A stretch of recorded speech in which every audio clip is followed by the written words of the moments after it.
नमस्कार। एनसीईआरटी गुरुजी में आपका बहुत बहुत स्वागत है। यह है क्लास 7 की हिंदी की किताब बाल महाभारत कथा का चैप्टर 12 अध्याय 12 द्रौपदी स्वयंवर।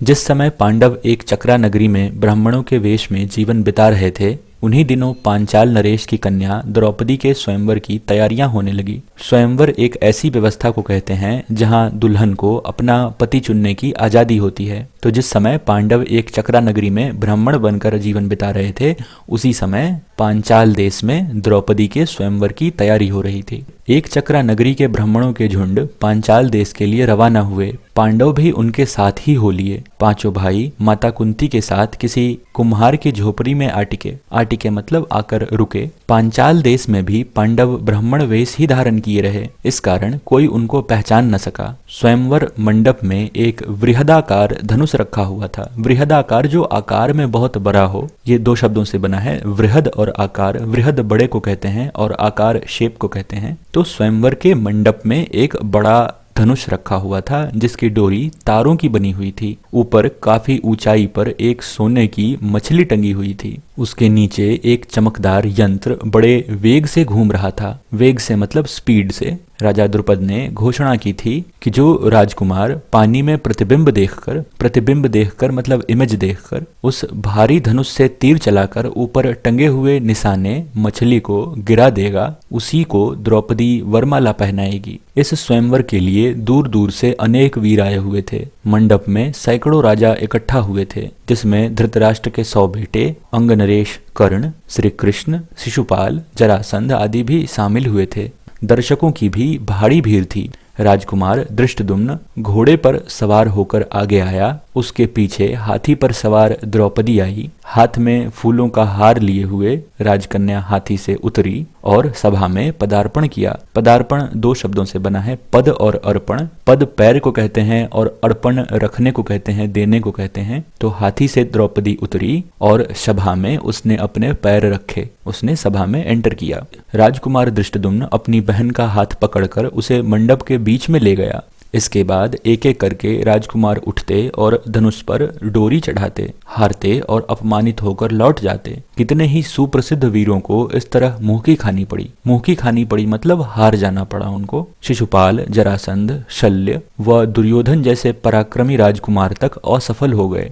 जब कर्ण की बारी आई तो सभा में एक लहर सी दौड़ गई। सबने सोचा कि अंगनरेश जरूर सफल हो जाएंगे। कर्ण ने धनुष उठाकर खड़ा कर दिया और तान कर प्रत्यंचा भी चढ़ानी शुरू कर दी। धनुष की जो डोर होती है उसे ही प्रत्यंचा कहते हैं। डोरी के चढ़ाने में अभी बलभर की ही कसर रह गई थी कि इतने में धनुष का डंडा उसके हाथ से छूट गया तथा उछलकर उसके मुंह पर लगा। धनुष की डोरी अंगराज कर्ण ने लगभग चढ़ा ही ली थी कि धनुष का डंडा उनके हाथ से छूट गया और वह जाकर उनके मुंह पर लग गया। चोट लग गई उनको। अपनी चोट सहलाता हुआ कर्ण अपनी जगह पर जा बैठा। इतने में उपस्थित ब्राह्मणों के बीच से एक तरुण उठ खड़ा हुआ। तरुण युवा को कहते हैं जो जवान हो। तो एक ब्राह्मण जवान उठ खड़ा हुआ। ब्राह्मणों की मंडली में ब्राह्मण वेशधारी अर्जुन को यों खड़ा होते देखकर सभा में बड़ी हलचल मच गई। लोगों में तरह तरह की चर्चा होने लगी। तब अर्जुन ने धनुष हाथ में लिया और उस पर डोरी चढ़ा दी। उसने धनुष पर तीर चढ़ाया और आश्चर्यचकित लोगों को मुस्कुराते हुए देखा।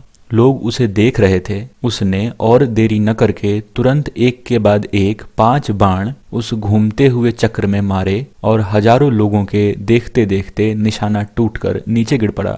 सभा में कोलाहल मच गया, बाजे बज उठे। उस समय राजकुमारी द्रौपदी की शोभा कुछ अनूठी हो गई। वह आगे बढ़ी और सकुचाते हुए मतलब शर्माते हुए लेकिन प्रसन्नता पूर्वक ब्राह्मण वेश में खड़े अर्जुन को वरमाला पहना दी। माता को यह समाचार सुनाने के लिए युधिष्ठिर, नकुल और सहदेव तीनों भाई मंडप से उठकर चले गए, परंतु भीम नहीं गया। उसे भय था कि निराश राजकुमार कहीं अर्जुन को कुछ कर न बैठे। भय था मतलब डर था कि जो राजकुमार इस प्रतियोगिता में सफल नहीं हुए, निराश हो गए, वे अर्जुन को कहीं कुछ कर न बैठे, नुकसान न पहुंचाएं। भीमसेन का अनुमान ठीक ही निकला। राजकुमारों में बड़ी हलचल मच गई। उन्होंने शोर मचाया। राजकुमारों का जोश बढ़ता गया। ऐसा प्रतीत हुआ कि भारी विप्लव मच जाएगा। विप्लव हलचल या उत्पात को कहते हैं। तो राजकुमारों ने ऐसा शोर मचाया, ऐसा लगा जैसे उत्पात मच जाएगा। यह हाल देखकर श्री कृष्ण, बलराम और कुछ राजा विप्लव मचाने वाले राजकुमारों को समझाने लगे। वे समझाते रहे और इस बीच भीम और अर्जुन द्रौपदी को साथ लेकर कुम्हार की कुटिया की ओर चल दिए। जब भीम और अर्जुन द्रौपदी को साथ लेकर सभा से जाने लगे तो द्रुपद का पुत्र धृष्टद्युम्न चुपके से उनके पीछे हो लिया। कुम्हार की कुटिया में उसने जो देखा उससे उसके आश्चर्य की सीमा न रही। वह तुरंत लौट आया और अपने पिता से बोला, पिताजी, मुझे तो ऐसा लगता है कि ये लोग कहीं पांडव न हो। बहन द्रौपदी उस युवक की मृगछाला पकड़े जब जाने लगी तो मैं उसके पीछे हो लिया। मृग हिरण को कहते हैं और छाला उसकी चमड़ी को। तो युवक ने हिरण की चमड़ी का कपड़ा पहन रखा था और द्रौपदी उसे पकड़ के उसके साथ जा रही थी। तभी धृष्टद्युम्न उसके पीछे पीछे गया था और उसने देखा कि वे एक कुम्हाड़ की झोपड़ी में जा पहुंचे। वहां अग्निशिखा की भांति एक तेजस्वी देवी बैठी हुई थी। अग्निशिखा आग की लपटों के ऊपरी हिस्से को कहते हैं जो काफी तेजस्वी और काफी पवित्र माना जाता है। तो धृष्टद्युम्न ने अपने पिता को इस तरह बताया कि कुम्हार की झोपड़ी में जो तेजस्वी देवी बैठी हुई थी वो अग्निशिखा की तरह थी। वहां जो बातें हुई उनसे मुझे विश्वास हो गया कि वह कुंती देवी ही होनी चाहिए। तब राजा द्रुपद के बुलावा भेजने पर पांचों भाई माता कुंती और द्रौपदी को साथ लेकर राजभवन पहुंचे। युधिष्ठिर ने राजा को अपना सही परिचय दे दिया। यह जानकर कि ये पांडव हैं, राजा द्रुपद फूले न समाये। फूले न समाये मतलब बहुत खुश हुए।